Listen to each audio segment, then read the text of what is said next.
అంతేగాక తన ప్రియులు నిద్రించుచుండగా ఆయన వారికి ఇచ్చుచున్నాడంటే అర్థం ఏంటంటే, నువ్వు ఎన్ని రకాల తిప్పలు పడి దానికి ఆ మందులు కొట్టి ఈ మందులు కొట్టి దానికి అట్టగొట్టి ఇట్టగొట్టి పండించినా అదే. మా వాడు జస్ట్ మొక్క నాటి వచ్చి ఇంటికాడ వండుకుంటే చాలు, అదే చక్కగా ఎదిగి మొలకెత్తి కాపు కాసేటట్టు నేను చేస్తాను. అసలు నాటడానికి కాదు, నాటొచ్చి పండుకుంటావు. నువ్వేమో నిద్ర కూడా మానుకొని కొడుతుంటావు దానికి మందులు, నానా బాధలు. కానీ తన ప్రియులు నిద్రించుచుండగా ఆయన వారికి ఇచ్చుచున్నాడు అంటే చేసేది కొంచెమైనా ఆ కొద్ది కష్టంలోనే తనకు తగ్గ ఫలసాయం వచ్చేటట్టు నా తండ్రి చేస్తాడని అర్థం వస్తుంది. అంతేగాని అసలు చేయకుండా తిని బొబ్బుంటే అసలు ఆ పద్ధతి అనేది ఆది కాండం నుంచే లేదు. మీరేం చేయొద్దు, జస్ట్ తినండి, నిద్రపోండి, నేనే చూసుకుంటానని ఆదాముకే చెప్పనవాడు నీకు నాకెట చెబుతాడా? ఆదాము చెప్పాడా, నాన్న మంచి మంచి ఫ్రూట్స్ ఉంటాయి నాన్న, వెరైటీ వెరైటీ ఫ్రూట్స్ ఉంటాయి నాన్న, డిఫరెంట్ బర్డ్స్ ఉంటాయి నాన్న, బర్డ్స్ కావాలంటే కొట్టేసుకున్నానా, బర్డ్స్ని కొట్టేసి ఫ్రై చేసుకున్నానా, ఫ్రూట్స్ని తినేసానన్నా చెప్పాడా? సరే బర్డ్స్ తీసేయండి, ఫ్రూట్స్ సంగతి మాట్లాడుకుందాం. మంచి మంచి ఫ్రూట్స్ ఉంటాయి నాన్న, ఆదాము శుభ్రంగా కోసుకొని తింటా ఉండు, హాయిగా నిద్రపోనానా, నువ్వు ఏం చేయొద్దు నాన్న అని చెప్పాడా? ఆదాముకి చెయ్యాలమ్మా, నువ్వు వ్యవసాయం చేయాలి, చాకిరి చేయాలి, సేద్యం చేయాలి, తోటను గాయాలని పనులు అప్పు చెప్పిన దేవుడు మనల్ని పని చేయకుండా తిని నిద్రపోండి అంటాడా? ఇప్పుడు చెప్పండి, డైలీ అనుదిన ఆహారం రావాలంటే ఏం చేయాలి? 4 ఆత్మలు సంపాదించాలంటే ఏం చేయాలి? ఏం చేయొద్దు బ్రదర్, మనం ప్రార్థన చేస్తే చాలు, ఆయనే పంపిస్తాడు. ఎట పంపిస్తాడు?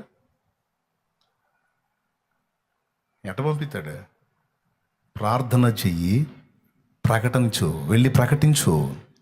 2 చేయాలి. ప్రార్థించాలి, నేను 2 చేశా, ప్రార్థించా, ప్రకటించా. దేవుని కృపను బట్టి మరి ఒక పరిచర్య జరిగిందంటే దానికి తగ్గ కష్టం ఉంటుంది కదండి. ఇంత కష్టం చేసి ఎంత రావాలంటే ఆడొచ్చిద్ది? రాదు. ఇంత దానికి ఎంత కష్టం ఉంటుంది.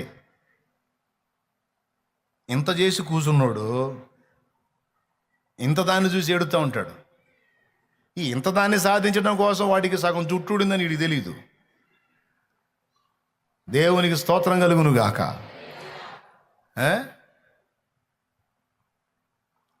ఏది ఊరకే రాదు. నేను అందుకే చెప్తున్నాను, డైలీ ఆహారం కావాలి అని ప్రార్థించమని చెప్పిన ప్రభు, ఆహారం కావాలంటే పని కావాలి. జాబ్ అవసరం, జాబ్ కోసం ప్రార్థన చేయి, ప్రయత్నం కూడా చేయి. జాబ్ అవసరం, జాబ్ కోసం చదువు, కష్టపడి చదువు. ఈరోజు కొంతమంది చదువు నిర్లక్ష్యం చేస్తూ ఉన్నారు.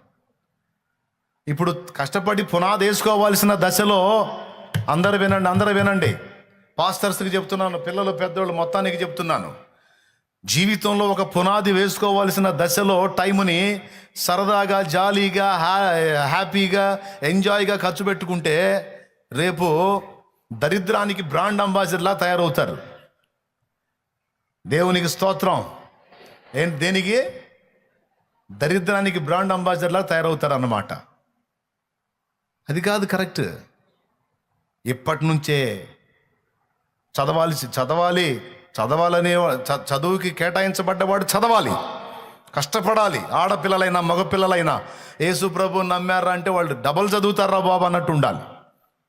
వాళ్ళు సరిగా చదవరు సావరు అన్నట్టు ఉండకూడదు. కష్టపడి చదవాలి, జాబ్ సాధించాలి, దానికోసం మన వంతు ప్రయాస ఉండాలి. దానికి దేవుడు తన కృప జోడిస్తాడు. ప్రయాసపడేవాడికి దేవుడు, నువ్వు దేవుని బిడ్డవు కనుక దేవుడు అది సక్సెస్ అయ్యేటట్టు చేస్తాడు. నువ్వు ప్రయాసపడి ప్రయత్నం చేస్తూ ఉంటే తగిన కాలం ముందు నీకు జాబ్ దొరికేటట్టు నా దేవుడు తప్పకుండా చేస్తాడు. దేవుడే చెప్తున్నాడు, కష్టపడు కుమారుడా, కష్టపడు నా కుమార్తె, ఖాళీగా ఉండకండి, టైంని పోనీయకండి, సరదాగా కాలక్షేపాలతో టైంని వేస్ట్ చేయొద్దు. సేవకులకి, విశ్వాసులకి, సేవకుల పిల్లలకి, పెద్దోళ్ళకి, అందరికీ చెప్తున్నా,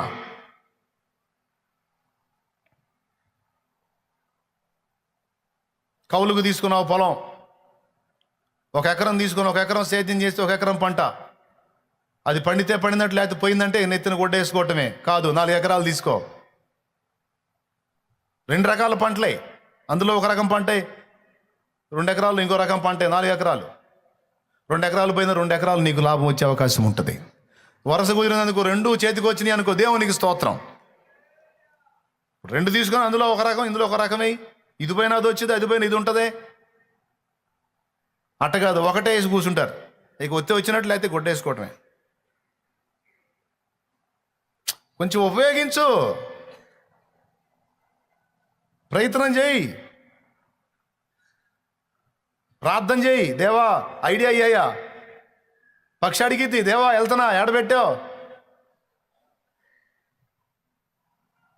ఆహారం, వెతుక్కుంటుంది, కష్టపడిద్ది, సేకరించిద్ది. తోటలో జామ చెట్టు వేస్తే బతకనీట్లా, జామ చెట్టులో కాయలు బతకనీట్లా, రోజు స్తోత్రం చెప్పుకుంటే వచ్చి తింటున్నాయి.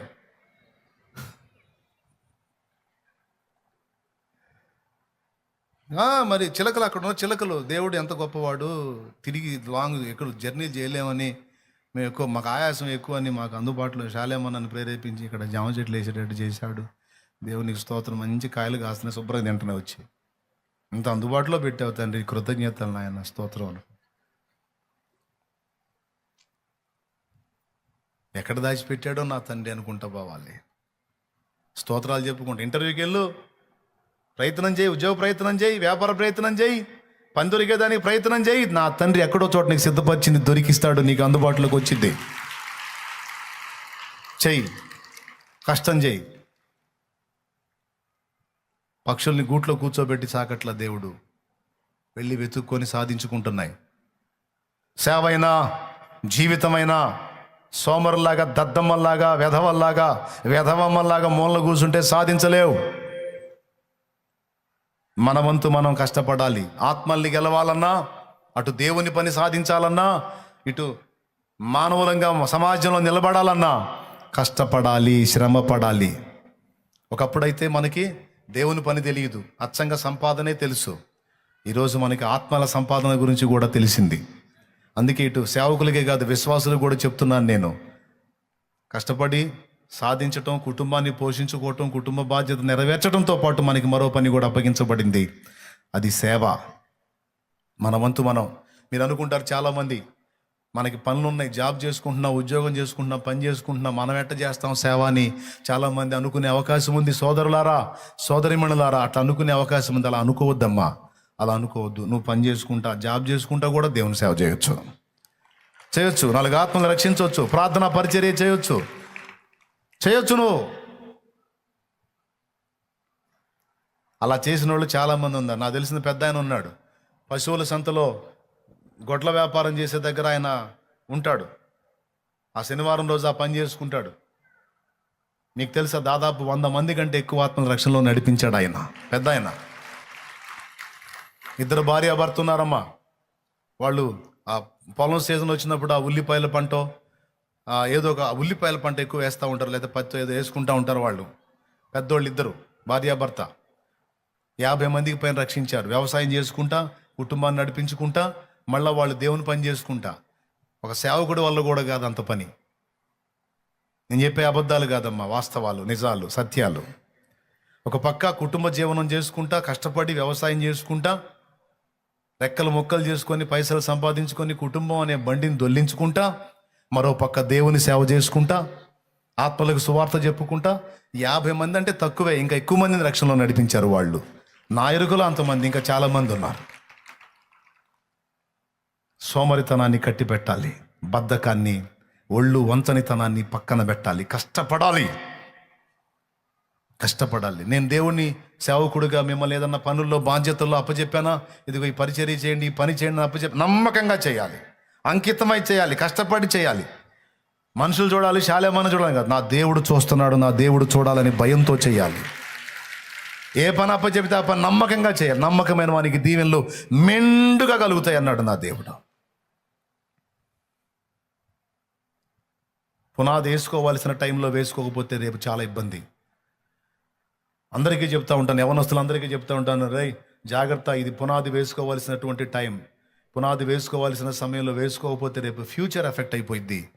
మీరు సేవే అనుకుంటున్నారు కనుక సేవలో ఆరితేరాలి. లేదు ఇంకొకటి ఏర్పాటు చేసుకుంటే దానిలోనైనా సరే ఆరితేరాలి.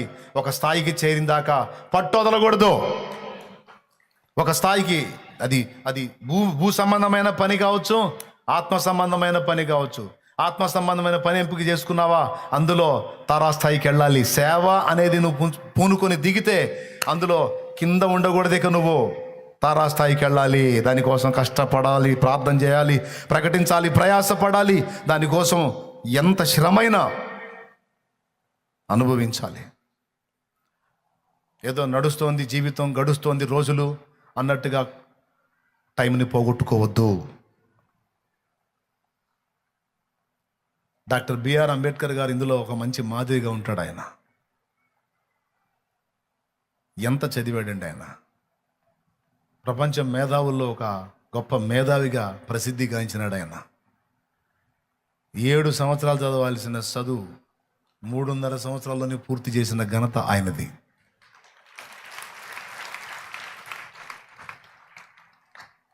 ఏదైనా సరే రెబలే దూసుకెళ్తాడు అంతే. ఆయన గురించి చెప్పడానికి చాలా ఇష్టపడతాను నేను. ఆయన లైఫ్ను కూడా మాదిరిగా తీసుకుంటాను. కుటుంబం ఏది కూడా నేను అనేక మంది కోసం నేను బ్రతకాలి అంటే కుటుంబాన్ని త్యాగం చేయాలని, పాపం ఆయన పడ్డ కష్టాలన్నీ కాదు, కన్నీళ్ళు వస్తాయి ఆయన స్టోరీ వింటే. జాతిని ఉద్ధరించడానికి తను అంకితమై కష్టపడి ఈరోజు చరిత్రలో నిలిచిపోయినటువంటి ఘనత డాక్టర్ బిఆర్ అంబేద్కర్ గారిది. చదువు చదువు చదువు ఆయన మొత్తుకొని చెప్పింది అది, అందరికీ మొత్తుకొని చెప్పింది. చదవండి రా నాయన, మీకు దండం పెడతా, చదవండి చదవండి చదవండి చదవండి. కత్తి చేయలేనిది కలం చేస్తుంది. మీకు తెలియదు, మీరు చదవండి, ఏదైనా సాధించవచ్చు అని చెప్పి మొత్తుకొని చెప్పాడు. ఈరోజు ప్రతి ఒక్కడికి, ఆడ మనిషికి మగోడికి cell cell cell cell cell. అరే సేవకుల పిల్లలకు కూడా సెల్లే. అది ఏం చేస్తావురా నువ్వు పెద్ద అయితే? నేను సేవ చేస్తా. మరి సేవ చేస్తే దానికి సంబంధించినటువంటి రీతి లేయిరా, నీ దగ్గర ఎదుగుదల లేదురా, ఆ విషయంలో నీ నడిపింపు లేయిరా అంటే ప్రస్తుతం సెల్ ఫోన్ చూస్తున్నాను, రేపు గాడిదలు కాస్తాను. ఒరే సెల్ ఫోన్ చూస్తే బేవరసవుడే అవుతావురా, నువ్వు బేవరసవుడే అవుతావురా. నువ్వు దేవుని సేవకుడు ఎట్టవుతావురా, నువ్వు గాలుడు అవుతావు. సెల్ ఫోనే ప్రపంచం అయితే, సెల్ ఫోనే జీవితం అయితే, సెల్ ఫోనే లోకం అయితే నెంబర్ 1 గాలోడి అవుతారా నువ్వు?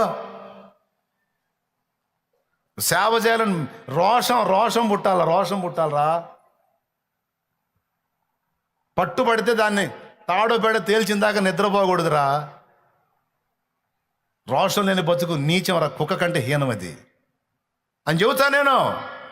అటు సేవకుడు కొడుకు కానీ కూతురు కానీ సేవకుడే కానీ ఒక పట్టుబడితే, ఒక పనికి పూనుకుంటే దాని సంగతి తాడో పేడో తేలిందాక నిద్రపోకూడదురా. మామూలుగా లోకంలో అంటే రోషం లేని బతుకు. ఇప్పుడు క్రీస్తు రక్తం మనలో ప్రవహిస్తున్నప్పుడు రోషం, ఒక పట్టుదల. మన ప్రభు ఎంత మాదిరి ఇచ్చాడో. ఇహాన్ని పరాన్ని రెండింటిని గెలిచి జయించిన వాడే నిలబడ్డాడు. ఆయన బిడ్డలమని చెప్పుకుంటున్నాం మనం. ఇహాన్ని పరాన్ని రెండింటినీ సాధించాడండి. రెండింటినీ గెలిచినోడు బిడ్డలమని చెప్పుకుంటున్నాం. రోషం ఉండొద్దు, సిగ్గు శరం ఉండొద్దు, సాధించొద్దు, పట్టొద్దు. ఎదవ బతుకుదామా? రోషం లేని బతుకుదాం, సిగ్గులేని బతుకుదామా? బ్రతుకని ఉన్నప్పుడు ఒక గురి, గమ్యం, ఒక లక్ష్యం ఉండాలి. సాధించడానికి కొన్ని ఎయిమ్స్ ఉండాలి. అవి లేని బతుకేం బతుకు? నాకు తెలిసి అసలు బతికే కాదు, థూ అని వస్తాను నేను నా బతుకుని. అలాంటి బతుకుని ఆడోళ్ళైనా మగోళ్ళైనా సరే భౌతికంగా ఆధ్యాత్మికంగా సాధించాలి. భౌతికంగా సమాజాన్ని ఉద్ధరించాలి, ఆధ్యాత్మికంగా కూడా సమాజాన్ని ఉద్ధరించేటట్టు తయారు కావాలి. ఈరోజు ప్రతి ఒక్కడికి పిల్లోడికి సెల్లే, పెద్దోడికి సెల్లే, ముసలోడికి సెల్లే, ఆడ మనిషికి సెల్లే. అందరూ సెల్లు పొద్దుగూకులు. అందులో ఆ సెల్లులో సొల్లు, ఎక్కడెక్కడ సొల్లు, లోకంలో ఉన్న సొల్లంతా వచ్చింది, ఆ దరిద్రం అంతా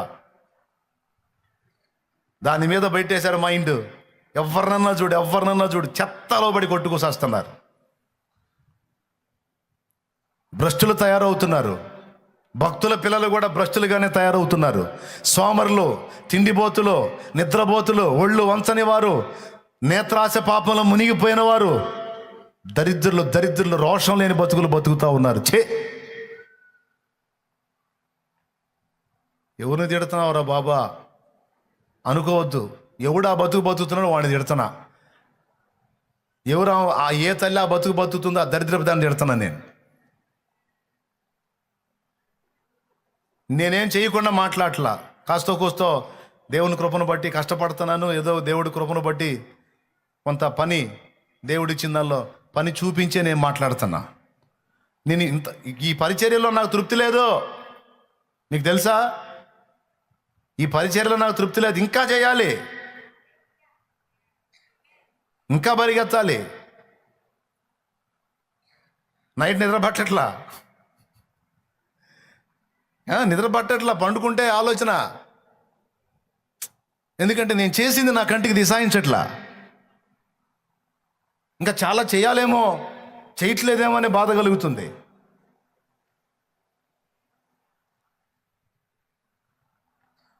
ఒక్కటే చెబుతున్నా, పందెరంగంలో కోడిని పెడితే కోడి అంతా కోసి ఫ్రై చేస్తే చట్టిలో చట్టెడు పట్టదు. అది కోడి కత్తిగట్టు వదులు, దాన్ని కత్తిగట్టు వదులు కోడిని. అది 1.5 కిలో కోడా, 2 కేజీలు కోడా, 4 కేజీలు కోడా అనేది పక్కన పెడితే, కత్తిగట్టు వదులు ఒళ్ళంతా తూట్లైనా సరే 2 ఆప్షన్స్, చంపటమా చావటమా. వెనకడుగు మాత్రం వేయదది. రోగమా, సమస్యల, ఇబ్బందుల, నొప్పుల, బాధల, దేవుడు కాడి మన మీద మోపినప్పుడు తుది శ్వాస విడిచేంత వరకు అవసరమైతే యజమాని కాడి మోస్తూ ఆ కాడి కిందనే కన్ను మూయాలి, కానీ కాడి విదిల్చడానికి ట్రై చేయకూడదు.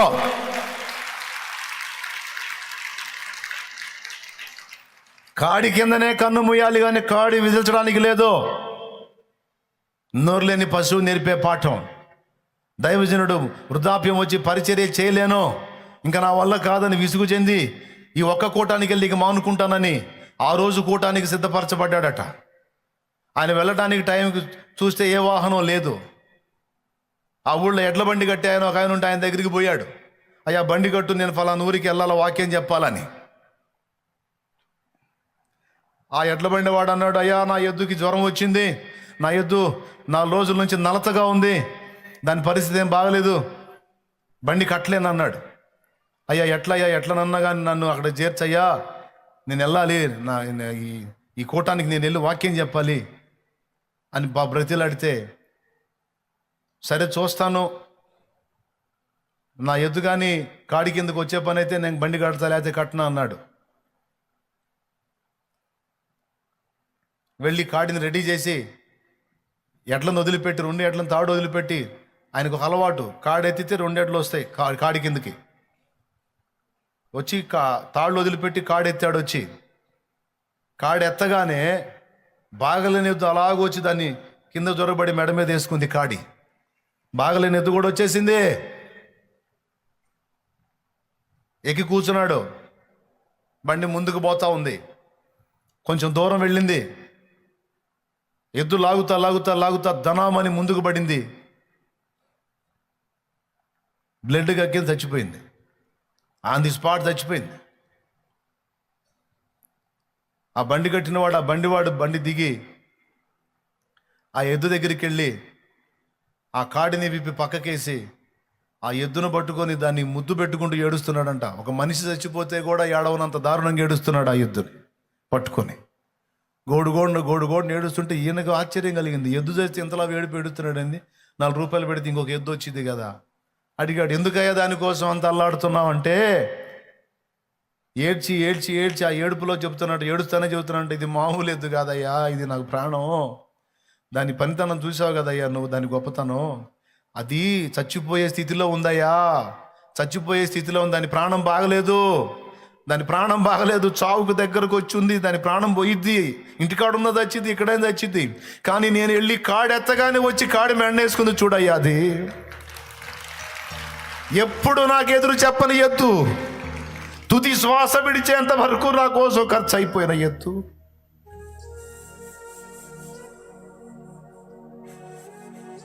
కాడి మోసే పనిలోనే కన్ను మూసిన ఎత్తు, ఇట్లాంటి నమ్మకమైనది దొరికింది నాకు.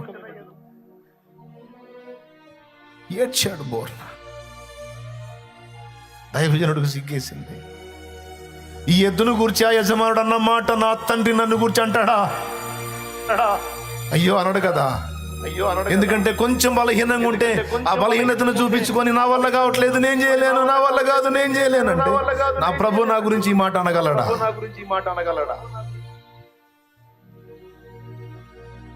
నేను అవసరమైతే నడిచి వెళ్తా. నా ప్రభు పనిలో, ఆయన సువార్త వ్యాప్తిలో, ఆత్మల రక్షణలో నేను కూడా ప్రాణం పెట్టినంత వరకు కష్టపడతా. నా తుది శ్వాస విడిచేంత వరకు నేను అవసరమైతే సేవలోనే చచ్చిపోతా. ప్రకటిస్తా చచ్చిపోతా.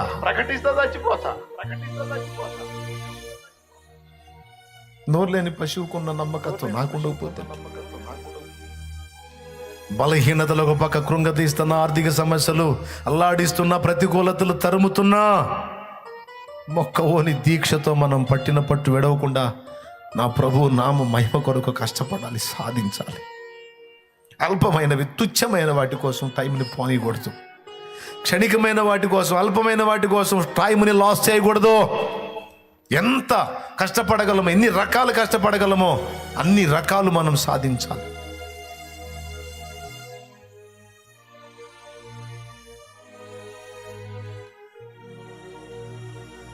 బిఆర్ అంబేద్కర్ గారి గురించి ఒక మాట చెప్తాను. నువ్వు ఏ సబ్జెక్ట్ అన్న అడుగు, ఏ ఫీల్డ్కి చెందిందని అడుగు, అందులో 60% జ్ఞానం పొందున్నాడంట ఆయన. 60% జ్ఞానం పొందున్నాడంట అందులో. ఏ సబ్జెక్ట్ అన్నా చూడు, ఏ ఫీల్డ్ అన్నా చెప్పు, నువ్వు అందులో 60% జ్ఞానం పొందున్నాడంట. 2-3 రకాలు మనం చేసి ఓ అని అంటూ ఉంటాం. ఎన్ని రకాలు తీసుకున్నాడు చూడ. అది ఉంది చూడండి, అక్కడ లిస్ట్ ఉంది చూడండి.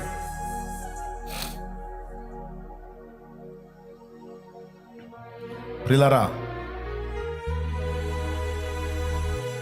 యజమానుడు మెచ్చుకునే విధంగా కష్టపడిన సాక్ష్యం ఉండాలి. నా బిడ్డ ఒక్కరోజు కూడా ఊరుకుండలేదురా. నా బిడ్డ తిరుగుతానే ఉన్నాడు, కష్టపడుతూనే ఉన్నాడు. నా కుమారుడు కష్టపడ్డాడు, నా కుమార్తె కష్టపడ్డాడు. నమ్మకమైన బిడ్డలు, నా బిడ్డలు ఆత్మల కోసం ప్రయాసపడ్డారు.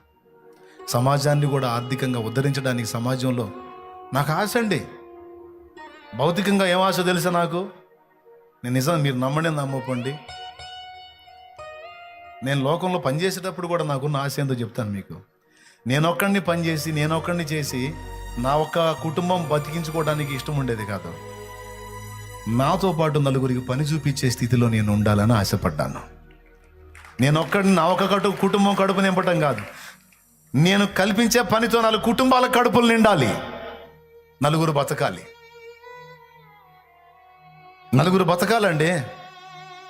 నేను ఒక్కడిని జాబ్ పొందడం కాదు, నలుగురికి జాబ్ ఇచ్చే స్థితిలో ఉండాలి. న్యాయించాలి. నేను 10 మందికి పని చూపించేంత పొజిషన్లో ఉండాలి. నేను బతకాలి, భౌతికంగా నలుగురిని బతికించాలి. ఆత్మీయంగా కూడా నేను బ్రతకాలి, 4 ఆత్మల్ని రక్షించాలి. సన్నిధికి వచ్చేటప్పుడు కూడా నేను తినాలి, పట్టడన్నో నేను తినేదాంతో పాటు 10 మంది తినటానికి కూడా నేను సమకూర్చాలి. నేను పొందాలి దేవుని సన్నిధిలో, నాతో పాటు 10 మంది పొందడానికి కావాల్సింది నేను సమకూర్చాలి. నా మాటలు మిమ్మల్ని గాయపరిచి ఉంటే నన్ను మన్నించండి. కర్తవ్యాన్ని బోధిస్తే, కుటుంబ వ్యవస్థలో వ్యవహరించాల్సిన తీరుతెన్నులు బోధించి నేను చెప్పిన దైవికమైనవని మీకు అనిపిస్తే తప్పకుండా వాటిని అనుసరించండి. రోషం లేని బతుకు, దిగజారిన బతుకు మనం బ్రతకూడదు. దేవుని ఎరిగిన వారమే మనం బతకూడదు. గురి లేని బతకూడదు. ఏదైనా ఒక పట్టు పడితే దాన్ని సాధించిన దాకా నిద్రపోకూడదు.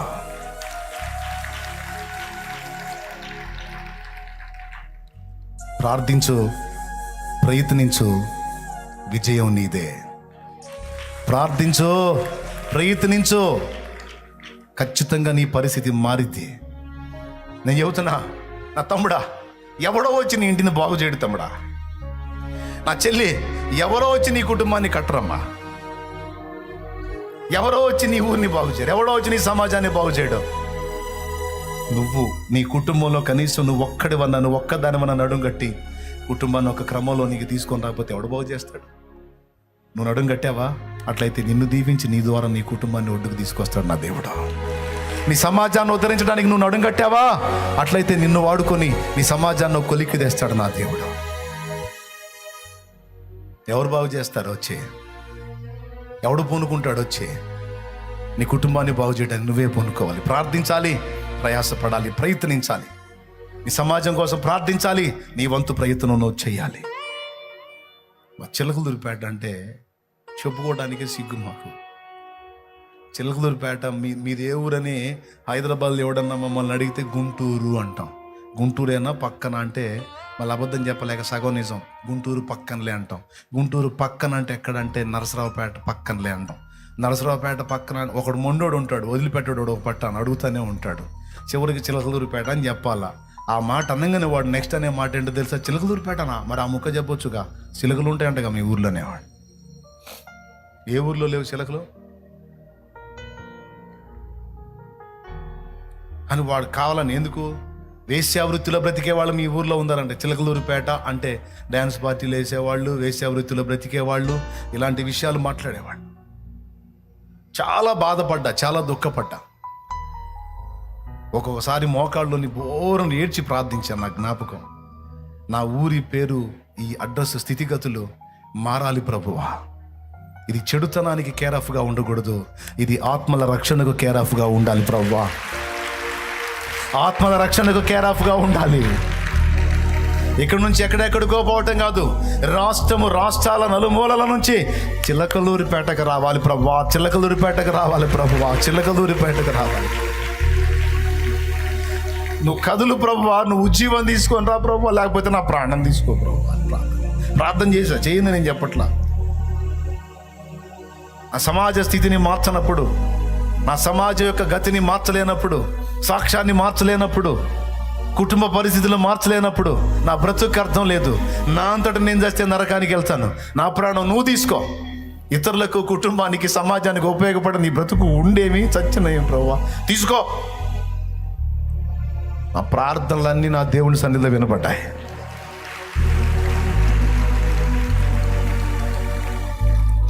నా దేవుడు ఆయన బలమైన కార్యం చేశాడు. బాయ్ ఏం చేస్తున్నా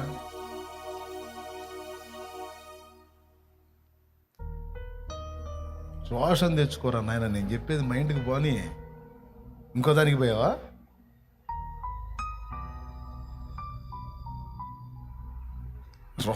రోషం పోనండి, దీక్ష పోనండి. ముగిస్తున్నా నేను. ఇంతసేపు మాట్లాడతా అనుకోలా, కానీ నా హృదయంలో భారం. లేండి, పైకి లేచి నిలబడండి.